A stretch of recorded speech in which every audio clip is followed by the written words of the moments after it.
The nature of government. A government is an institution that holds the exclusive power to enforce certain rules of social conduct in a given geographical area. Thus, that is why politics is important, the science of how power should be divided in government. That is why geography is also important. Do men need such an institution, and why? Since mankind and its mind is his basic tool of survival, his means of gaining knowledge to guide his actions, the basic condition that he requires is the freedom to think and to act according to his rational judgment. This does not mean that a man must live alone and that a desert island is the environment best suited to his needs. Men can derive enormous benefits from dealing with one another. A social environment is most conducive to their successful survival, but only on certain conditions. The two great values to be gained from social existence are knowledge and trade. Man is the only species that can transmit and expand his store of knowledge from generation to generation. The knowledge potentially available to man is greater than any one man could begin to acquire in his own lifespan. Every man gains an incalculable benefit from the knowledge discovered by others, not to mention the growing AGI. The second great benefit is the division of labor. It enables a man to devote his effort to a particular field of work and to trade with others who specialize in other fields.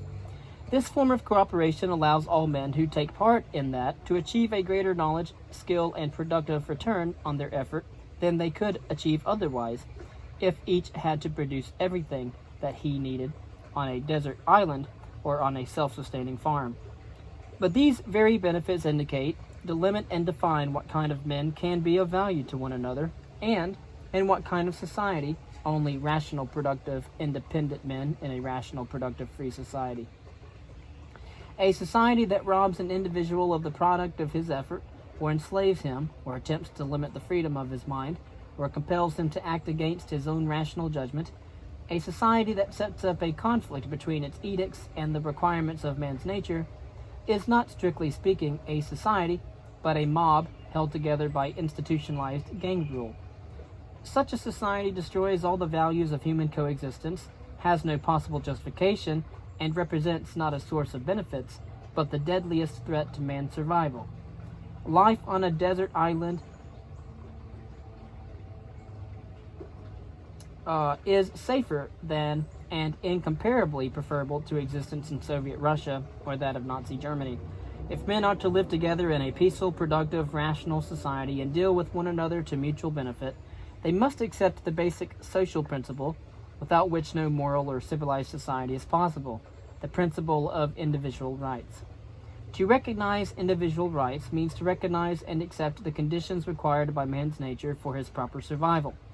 Man's rights can be violated only by the use of physical force. It is only by means of physical force that one man can deprive another man of his life, or enslave him, rob him, or prevent him from pursuing his own goals, or compel him to act against his own rational judgment. The precondition of a civilized society is the bearing of physical force from social relationships, thus establishing the principle that if men wish to deal with one another, they may do so only by means of reason, by discussion, persuasion, and voluntary, uncoerced agreement. The necessary consequence of man's right to life is his right to self-defense.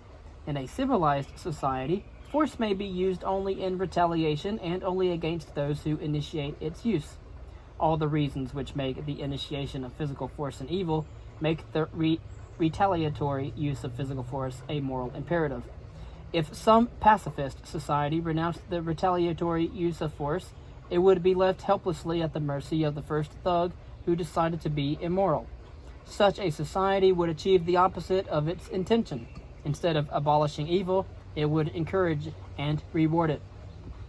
If a society provided no organized protection against force, it would compel every citizen to go about armed, to turn his home into a fortress, to shoot any strangers approaching his door, or to join a protective gang of citizens who would fight other gangs formed for the same purpose, and thus bring about the degeneration of that society into the chaos of gang rule or the rule by brute force into perpetual tribal warfare of prehistorical savages. The use of physical force, even its retaliatory use, cannot be left at the discretion of individual citizens. Peaceful coexistence is impossible if a man has to live under the constant threat of force to be unleashed against him by any of his neighbors at any moment. Whether his neighbors' intentions are good or bad, whether their judgment is rational or irrational, whether they are motivated by a sense of justice or by ignorance, or by prejudice or by malice, the use of force against one man cannot be left to the arbitrary decision of another. Visualize for one moment what would happen if a man missed his wallet, concluded that he had been robbed, broke into every house in the neighborhood to search it, and shot the first man who gave him a dirty look, taking the look to be a proof of guilt. The retaliatory use of force requires objective rules of evidence to establish that a crime has been committed and to prove who committed it, as well as objective rules to define punishments and enforcement procedures. Men who attempt to prosecute crimes without such rules are a lynch mob. If a society left the retaliatory use of force in the hands of individual citizens, it would degenerate into mob rule, lynch law, and an endless series of bloody private feuds or vendettas. If physical force is to be barred from social relationships, men need an institution charged with the task of protecting their rights under an objective code of rules. This is the task of government, of a proper government. Its basic task, its only moral justification, and the reason why men do need a government. A government is the means of placing the retaliatory use of physical force under objective control, or under objectively defined laws. The fundamental difference between private action and governmental action, a difference thoroughly ignored and evaded today, lies in the fact that a government holds a monopoly on the legal use of physical force. It has to hold such a monopoly since it is the agent of restraining and combating the use of force or violence, and for that very same reason, its actions have to be rigidly defined, delimited, and circumscribed. No touch of whim or caprice should be permitted in its performance. It should be an impersonal robot with the laws as its own motive power. If a society is to be free, its government has to be controlled. Under a proper social system, a private individual is legally free to take any action that he or she pleases, so long as he or she does not violate the rights of others, while a government official is bound by law in his every official act. A private individual may do anything except that which is legally forbidden. A government official may do nothing except that which is legally permitted. This is the means of subordinating might to right. This is the American concept of a government of laws and not of men. The nature of the laws proper to a free society and the source of its government authority are both to be derived from the nature and purpose of a proper government. The basic principle of both is indicated in the Declaration of Independence. To secure these individual rights, governments are instituted among men, deriving their just powers from the consent of the governed. Since the protection of individual rights is the only proper purpose of a government, it is the only proper subject of legislation.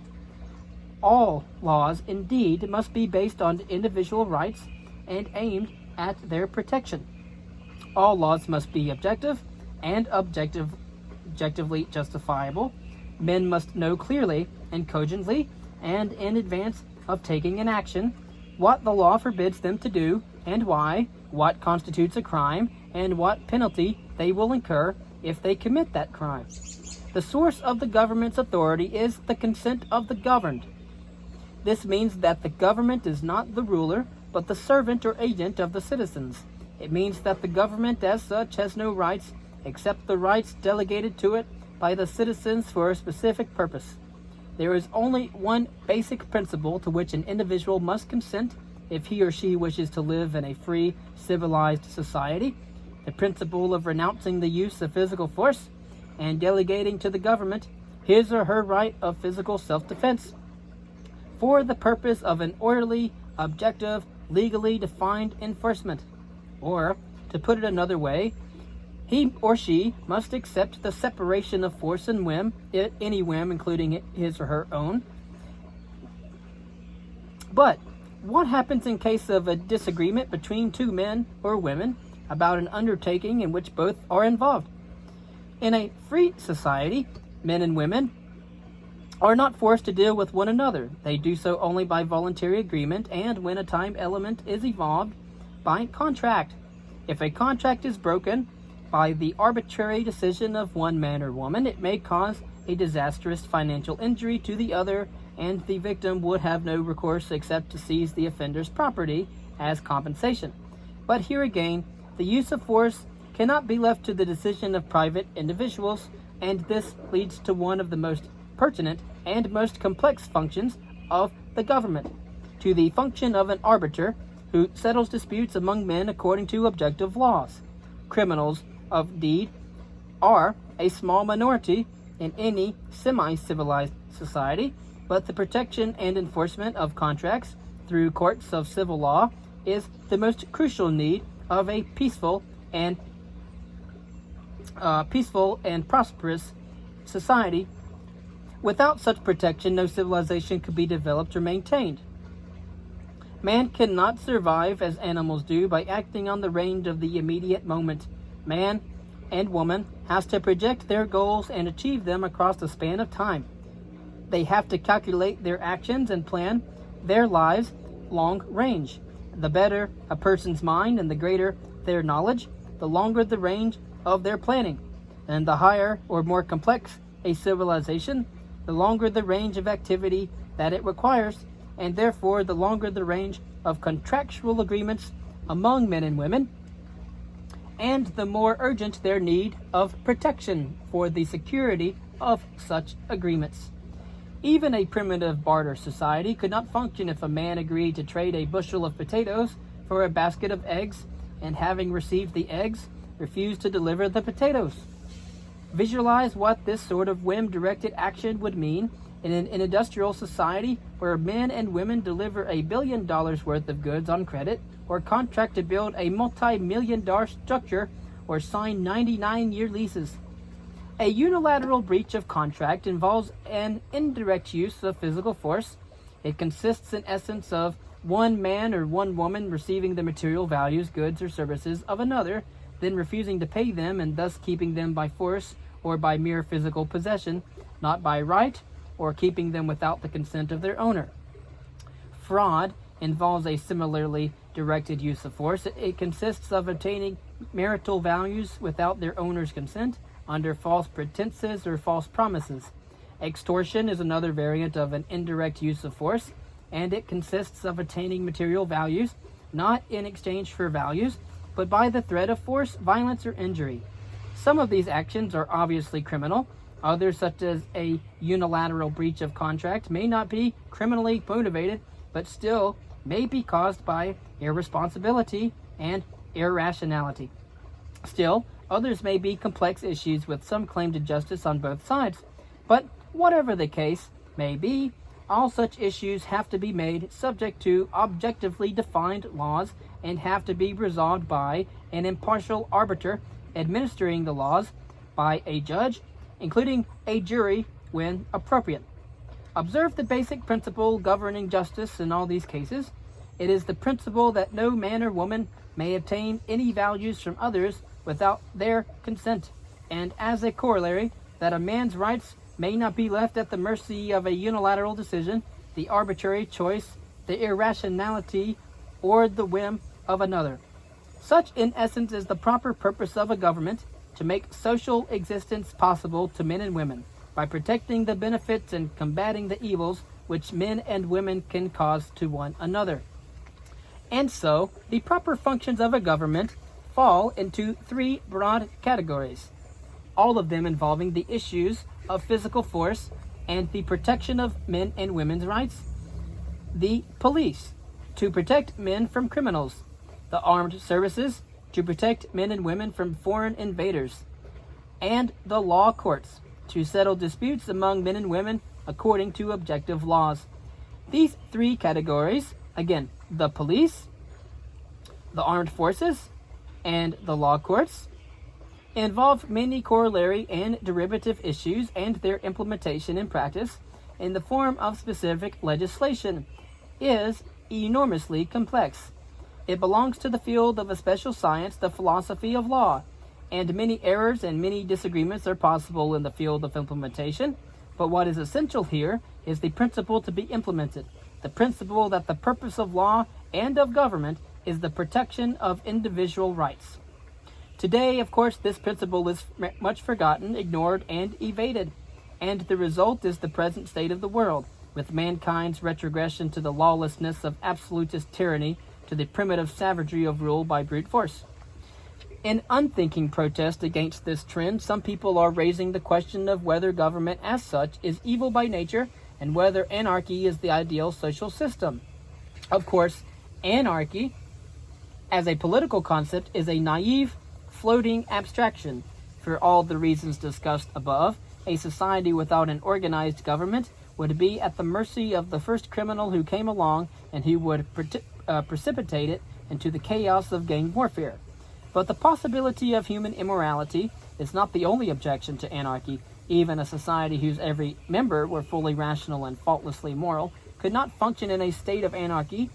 It is the need of objective laws and of an arbiter for honest disagreements among men and women that necessitates the establishment of a government. A recent variant of anarchistic theory, which is befuddling some of the younger advocates of freedom, is a weird absurdity called competing governments. Accepting the basic premise of the modern statists, who see no difference between the functions of government and the functions of industry, between force and production, and who advocate government ownership of business. The proponents of competing governments take the other side of the same coin and declare that since competition is so beneficial to business, it should also be applied to government.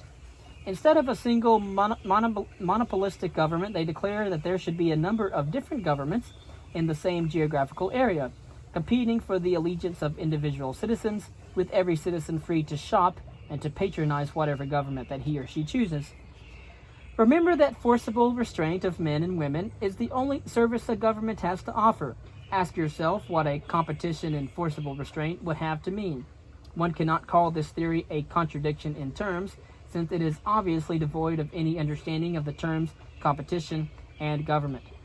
Nor can one call it a floating abstraction, since it is devoid of any contract with or reference to reality and cannot be concretized at all, not even roughly or approximately. One illustration will be sufficient. Suppose Mr. Smith, a customer of government A, suspects that his next-door neighbor, Mr. Jones, a customer of government B, has robbed him. A squad of police A proceeds to Mr. Jones' house and is met at the door by a squad of police B, who declare that they do not accept the validity of Mr. Smith's complaint and do not recognize the authority of government A. What happens at this juncture? Let your mind think about this for a moment. The evolution of the concept of government has had a long, tortuous history in human existence. Some glimmer of the government's proper function seems to have existed in every organized society, manifesting itself in such phenomena as the recognition of some implicit, if not non-existent, difference between a government and a robber gang, the aura of respect and of a moral authority granted to the government as a guardian of a law and order, the fact that even the most evil types of government found it necessary to maintain some semblance of order and some pretense at justice, even only by routine and tradition, and to claim some sort of moral justification for their power, of a mystical or social nature. And just as the absolute monarchs of France had to do and to invoke the divine right of kings, so the modern dictators of Soviet Russia have also spent their fortunes on propaganda in order to justify their rule in the eyes of their enslaved subjects. In humankind's history, the understanding of the government's proper function is a very recent achievement. Of course, we had politics even before we had language, but it is only 200 years old, understanding of the government's proper function. And of course, it dates from the founding of the American Revolution of the 18th century. Not only did they identify the nature and the needs of a free society, but they also devised the means to translate it into practice. A free society, like any other human product, cannot be achieved by random means, by the mere wishing or by the leader's good intentions. A complex legal system based on objectively valid principles is required to make a society free and to keep it free. A system that does not depend on the motives, the moral character, or the intentions of any given official. A impersonal system that leaves no opportunity, no legal loophole for the development of tyranny. The American system of checks and balances was just such an achievement, and although certain contradictions in the Constitution did, however, leave a loophole for the growth of statism, the incomparable achievement was the concept of a constitution as a means of limiting and restricting the power of government. Today, when a concerted effort is made to obliterate this point, it cannot be replaced too often that the Constitution is a limitation on the government, not on private individuals, that it does not prescribe the conduct of private individuals only for the conduct of the government, that it is not a charter for government power, but a charter of the citizens' protection against the government. Now consider the extent of the moral and political interventions in today's prevalent view of government. Instead of being a protector of humans' rights, the government is becoming their most dangerous violator. Instead of guarding freedom of speech and freedom of individual rights, the government is establishing slavery. Instead of protecting men from the initiators of physical force, the government is initiating physical force and coercion in any manner and issue that it pleases. Instead of serving as the instrument of objectivity in human relationships, the government is creating a deadly subterranean reign of uncertainty and fear by means of non-objective laws whose interpretation is left to the arbitrary decisions of random bureaucrats. Instead of protecting men from injury of whim, the government is arrogating it to itself the power of unlimited whim, so that we are fast approaching the stage of the ultimate inversion, a stage where the government is free to do anything that it pleases, while the citizens may act only by permission, which this is the stage of the darkest periods of human history, the stage of rule by brute force. It has often been remarked that in spite of its material progress, mankind has not achieved any comparable degree of moral progress. That remark is usually followed by some pessimistic conclusion about human nature. But of course it is true that the moral state of humankind is disgracefully low. But if one considers the monstrous moral inversions of the governments made possible by the altruist collectivist morality under which mankind has had to live through most of its history, one begins to wonder how men and women have managed to preserve even a semblance of civilization, and what indestructible vestige of self-esteem has kept them walking upright on 2 feet. One also begins to see more clearly the nature of the political principles that have to be accepted and advocated as a part of the battle for humankind's intellectual renaissance.